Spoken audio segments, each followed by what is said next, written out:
Salve, salve rapaziada, eu sou o Gueli, um dos professores de Biologia do Colégio Avicena. Se você gostar do nosso conteúdo, deixe seu like e se inscreva no nosso canal. Nós vamos discutir hoje um assunto muito importante e bastante representativo em todos os grandes vestibulares do Brasil, o dogma central da biologia molecular. Dia 25 de abril de 1953, foi apresentado ao mundo, num trabalho publicado na revista britânica Nature, a estrutura físico-química do material genético. Esse trabalho foi revolucionário. A partir dele, nos anos subsequentes, uma série de experimentos e descobertas permitiram que nós entendêssemos o grande segredo da vida, que fica compilado nesse seguinte esquema conhecido como dogma central ou princípio central da biologia molecular. Um fluxo de informação do DNA até o fenótipo, ou seja, a determinação da característica. Em linhas mais gerais, como a informação genética é convertida em carne e osso. A partir desse conhecimento, todas as inovações que temos hoje, como por exemplo, as vacinas sintéticas, o melhoramento genético, a engenharia genética, os transgênicos, a clonagem e todas as perspectivas futuras, como por exemplo a bioengenharia de órgãos, todas elas dependem do entendimento da estrutura do DNA. Bom, eu tenho aqui um fluxo de informação identificado pelos números 1, 2, 3 e 4. Vamos conhecê-los passo a passo para podermos entender o que significa esse segredo ou o segredo da vida. O DNA, aqui representado, é um polímero de nucleotídeos e há 4 nucleotídeos que compõem o DNA: adenina, a timina, a citosina e o guanina. Watson e Crick identificaram que o DNA ele apresenta 2 cadeias poliméricas que se associam por meio de ligações de hidrogênio, aqui representadas pelas linhas em vermelho. Cada adenina numa cadeia se associa com uma timina na cadeia complementar por meio de 2 ligações de hidrogênio. Cada citosina interage com uma guanina na cadeia complementar por meio de 3 ligações de hidrogênio. Dessa forma, as 2 cadeias permanecem unidas indeterminadamente, sempre mantendo a relação A com T, C com G. 5', 3' indica a orientação espacial dos nucleotídeos, que é dita antiparalela. Espacialmente,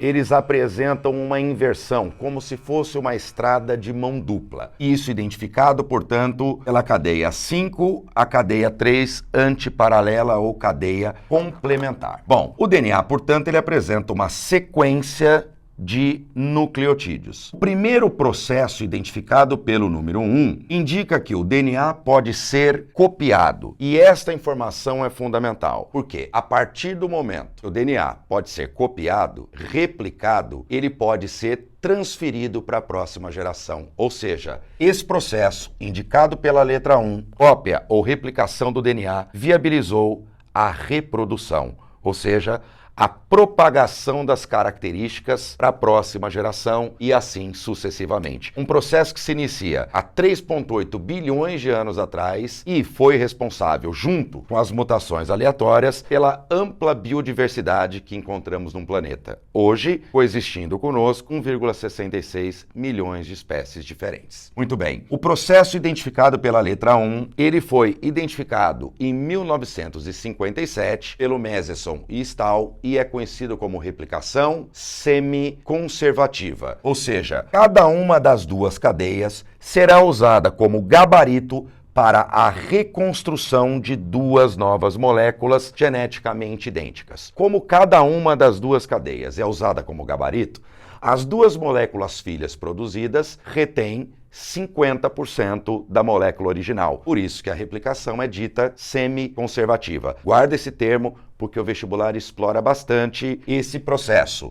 A replicação, portanto, semi-conservativa. Muito bem. Depois, nós precisamos entender como que o DNA pode ser expresso em carne e osso, em características, ou seja, morfologia, estrutura, fisiologia, funcionamento e comportamento. E a resposta é relativamente simples. O DNA é convertido numa molécula intermediária conhecida como RNA. O ácido ribonucleico. Perceba que existem algumas diferenças importantes entre o DNA e o RNA. Enquanto o DNA apresenta-se como uma dupla cadeia polimérica de nucleotídeos, o RNA ele é formado por uma cadeia simples. Enquanto o DNA apresenta o nucleotídeo timina na sua composição, o RNA substitui a timina pelo nucleotídeo uracila. E tem uma terceira diferença que não está expressa aqui no esquema, mas vale a pena você relembrar. O nucleotídeo ele é composto por 3 partes. Um fosfato, uma pentose, ou seja, um açúcar com 5 carbonos, e uma base nitrogenada. No caso do DNA, os nucleotídeos adenina, timina, citosina, guanina são todos compostos pela pentose desoxirribose, o que dá nome ao ácido desoxirribonucleico. Por sua vez, a pentose que compõe o RNA é a ribose e, por isso, ácido ribonucleico. Portanto, essas 3 diferenças são fundamentais. Vamos relembrá-las? DNA, cadeia dupla, o RNA, cadeia simples.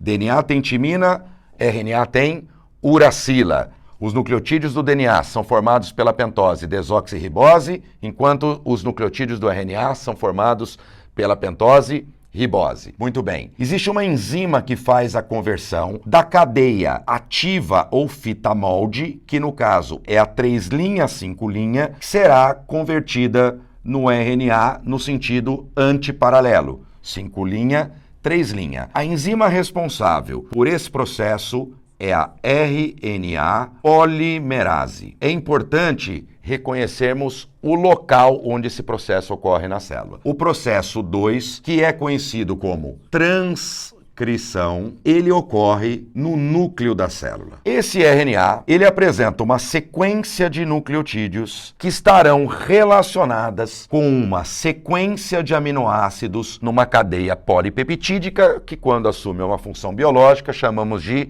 proteína. A relação entre a sequência de nucleotídeos do RNA e a sequência de aminoácidos de uma proteína é conhecida como código genético. E o que nós descobrimos? Cada 3 nucleotídeos compõem uma unidade codificadora, conhecida como códon. E usando uma tabelinha, e essa tabelinha está disponível na internet, nos livros, é de muito fácil acesso, nós relacionamos cada sequência, cada triplet de nucleotídeos com um aminoácido específico. Por exemplo, a sequência AUG, que chamamos start codon, pois ele inicia o gene e, portanto, toda proteína do mundo, de qualquer ser vivo do mundo, começa pelo aminoácido correspondente ao códon AUG, que é a metionina. A sequência CCU, que significa o segundo códon, usando a tabela, se relaciona diretamente com o aminoácido prolina. O terceiro códon CGA se relaciona usando a tabela com o aminoácido arginina. E o final do gene, que representa o fim da proteína, é determinado por um códon especial chamado stop códon,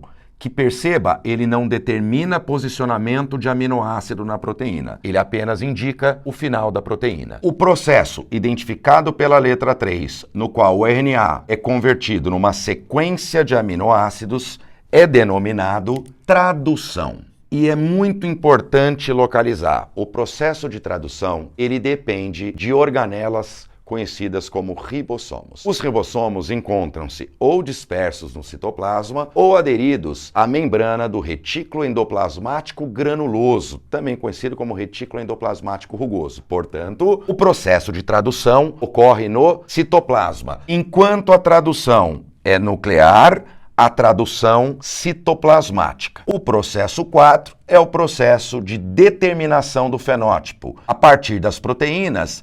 E isso depende não só da proteína em questão, mas também da influência do ambiente. Mas isso é uma discussão que faremos numa outra aula. Se vocês perceberem, eu indiquei uma seta revertendo o sentido da transcrição. Bom, isso acontece em alguns poucos vírus e um dos exemplos é o vírus HIV. Eles apresentam material genético RNA e quando infectam a célula, esse RNA é capaz de ser convertido num material genético, num DNA de cadeia dupla. Isso só é possível a partir de uma enzima que só existe nesses vírus chamados retrovírus, conhecida como transcriptase reversa. Então, de forma mais simples, o DNA, ele é uma receita química que determina quantos, quais e em qual sequência os aminoácidos aparecerão em uma proteína. E uma proteína vai determinar, por sua vez, uma característica ou fenótipo, seja ela estrutural, funcional ou comportamental. É desse jeito que o DNA consegue controlar todas as nossas características. Nós temos agora aqui identificado por esse breve esquema o processo mais importante da natureza. Eis aqui o grande segredo da vida. Espero tê-los ajudado, espero que tenham gostado. Fica aí o meu abraço e até a próxima aula.